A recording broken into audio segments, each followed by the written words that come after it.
Hello friends, how are you doing. उम्मीद करता हूँ कि इन दिनों आप सब सेफ होंगे और अपने फैमिलीज़ के साथ लॉकडाउन एंजॉय कर रहे हैं।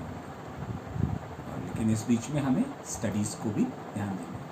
बहुत समय बाद आज मैं आप लोगों के सामने आ रहा हूँ और आज हम CBSE क्लास 10th में पॉलिटिकल साइंस के पहले चैप्टर पावर शेयरिंग को डिस्कस करेंगे। और आज के इस सेशन में हम बेल्जियम के मॉडल को डिस्कस करेंगे कि what was the Belgium model which was introduced by which power was shared between various levels of government.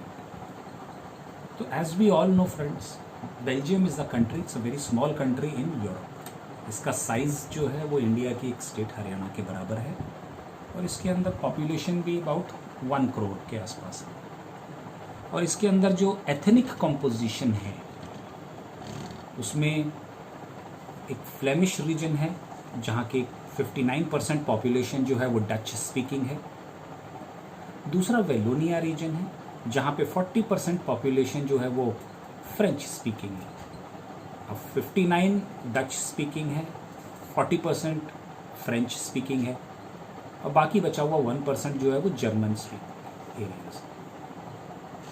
इस पर्टिकुलर कंपोजिशन में इनकी एक कैपिटल सिटी भी है ब्रसल्स, जहाँ पे कि 80% पॉपुलेशन जो है वो फ्रेंच स्पीकिंग है और डच सिर्फ 20% है। जबकि पूरे कंट्री में जो है वो डच मेजॉरिटी में है, डच स्पीकिंग मेजॉरिटी में है, बट कैपिटल के अंदर फ्रेंच मेजॉरिटी है। फ्रेंच वैसे तो पूरे के पूरे कंट्री में एक माइनॉरिटी है, बट ये माइनॉरिटी में होने के बावजूद भी बहुत इकोनॉमिकली प्रॉस्परस कम्युनिटी रही। सारी पॉलिटिकल पावर्स और एडमिनिस्ट्रेटिव पावर्स इन लोगों के हाथ में रहे because they enjoyed everything and this was one of the reason why Dutch people resented. Dutch people को थोड़ा सा एप्रीहेंशंस थे इस चीज़ से कि वो मेजॉरिटी में होने के बावजूद भी बहुत ज़्यादा तरक्की नहीं कर पा रहे हैं। वो इकोनॉमिकली भी बैकवर्ड हैं, वो पॉलिटिकली भी बैकवर्ड है, सोशली भी बैकवर्ड थे। यहाँ से कुछ कॉन्फ्लिक्ट्स और टेंशन्स स्टार्ट होती हैं इन द 1950s। अब प्रॉब्लम ये आई कि हमें क्या चेंज करना चाहिए, कंट्री क्या चेंज करे। तो कंट्री ने क्या डिसाइड करा बच्चों? कंट्री ने डिसाइड करा कि हमें इक्वल पार्टिसिपेशन देना चाहिए। Rather than going in for a majoritarianism, they decided कि let us share power equally among all the groups. So from 1970 to 1993 in 23 years में बेल्जियम गवर्नमेंट ने अपने कॉन्स्टिट्यूशन को 4 बार अमेंड किया। हर बार वो कुछ प्रॉब्लम्स देखते तो अपने कॉन्स्टिट्यूशन को अमेंड करते सो दैट ज़्यादा से ज़्यादा एकोमोडेट किया जा सके सारे के सारे एथनिक ग्रुप्स को। फिर उसमें थोड़ा सा उनको कुछ कमियां दिखती, वो फिर अमेंडमेंट करते। तो जहाँ जहाँ उनको लूप होल्स दिखते गए वो उसको प्लग इन करते चले गए और 4 बार 1993 में जब चौथी बार अमेंडमेंट हुआ तो वो एक परफेक्ट अमेंडमेंट हो गया। और उसके बाद हम लोगों ने देखा कि वहाँ पे पावर इक्वली डिवाइड हो गई सब लोगों के बीच में।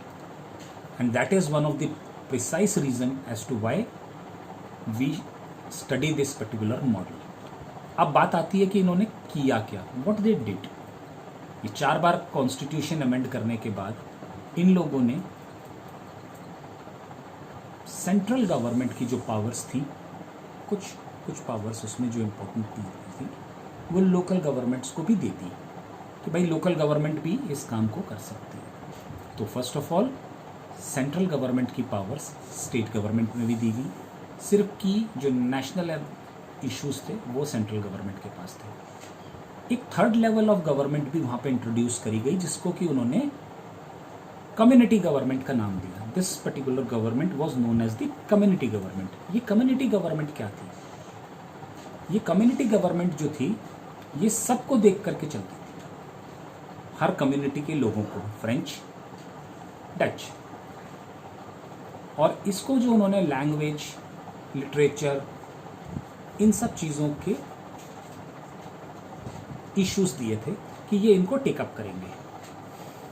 तो पावर वहां पर भी डिवाइड हुई, सो दैट हर ग्रुप अपने अपने एरिया की कुछ पॉपुलेशन और उसके लिए ज़्यादा से ज़्यादा देख सके, ज़्यादा से ज़्यादा फॉर द वेलफेयर काम कर सके। इसके बाद सेंट्रल गवर्नमेंट में उन लोगों ने, वहाँ की गवर्नमेंट ने ये डिसाइड किया कि इक्वल नंबर ऑफ मिनिस्टर्स होंगे, जितने फ्रेंच स्पीकिंग उतने ही Dutch speaking.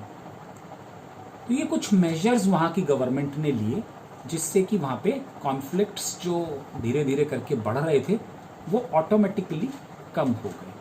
Power was divided, it helped in